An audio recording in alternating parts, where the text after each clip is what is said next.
एक दिन तथागत अपने शिष्यों को उपदेश दे रहे थे कि तभी एक शिष्य उठकर बोला, भंते, क्या हर दुख का निवारण किया जा सकता है? बुद्ध बोले, यह सत्य है कि हर दुख का निवारण है। इसी संदर्भ में तुम्हें एक कथा सुनाता हूं। एक सेठ का नौकर लंबे समय से उनके पास रहकर उनकी सेवा कर रहा था। वह बड़ा ईमानदार था, साफ सफाई का पूरा ध्यान रखता था।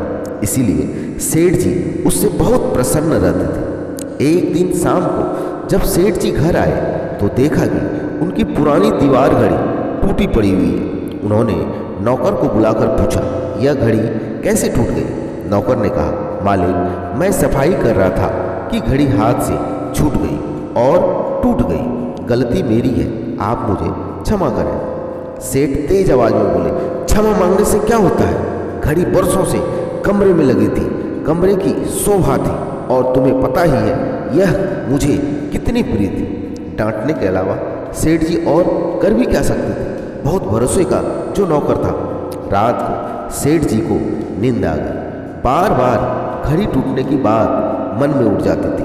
अचानक उनकी निगाह नौकर पर गई। वह खर्राटे ले रहा था। उससे सेठ को और भी बड़ा दुख हुआ। मालिक के नुकसान का उसे जरा भी ख्याल नहीं था। सेठ की आकुलता और नौकर की निराकुलता ने उनकी बेचैनी और बढ़ा दी। अगले दिन सेठ ने एक प्रयोग किया। नौकर ने दिन भर काम किया। शाम को सेठ ने उसे बड़े प्यार से बुलाया और कहा, देखो, कल नुकसान हो गया। इससे मेरा मन खिन्न हो गया था, इसी से मैंने तुम्हें डांटा था, पर यह तो कल की बात थी। आज मेरा मन प्रसन्न है। तुम मेरे साथ इतने दिन से हो, इतना अच्छा काम करते हो। कल ही मेरे मन में आया था कि मुझे तुम्हारी सेवा के लिए कुछ इनाम देना चाहिए। सोचता हूँ कि क्यों ना यह घड़ी ही तुम्हें दी जाए, पर क्या करें, वह तो तुम्हारे हाथ से ही छूट गई। यदि नहीं टूटती तो आज तुम्हारी होती। यह कहकर सेठ तो उस रात बड़े आनंद से सोया, पर नौकर सारी रात करवटें बदलता रहा।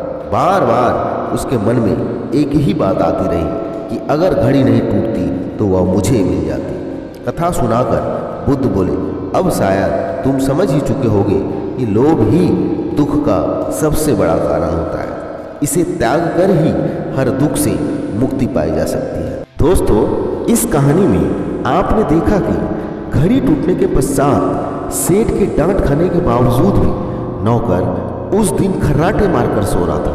पर जैसे ही सेठ ने उससे ये कहा कि ये घड़ी मैंने तुम्हें इनाम के रूप में देने के लिए सोचा था, पर अब तो वो तुमसे टूट गई, उसी क्षण से उस नौकर ने उस घड़ी को अपने आप से जोड़ लिया और इसी विचार को लेकर रात भर वो आनंद से नहीं सोया, बल्कि पूरी रात बेचैन रहा।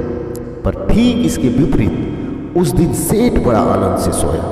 वजह बिल्कुल साफ था, क्योंकि सेठ ने उस घड़ी का त्याग कर नौकर को समर्पित कर दिया था। दोस्तों, जब भी कभी दुख आए तो अपनी हिम्मत को दुखों से बड़ा कर लेना चाहिए। वैसे भी जिंदगी संवारने के लिए तो पूरी जिंदगी पड़ी है। जिंदगी संवारने के लिए तो पूरी जिंदगी पड़ी है, पर वो लम्हा संभाल लेते हैं जहाँ जिंदगी खड़ी है।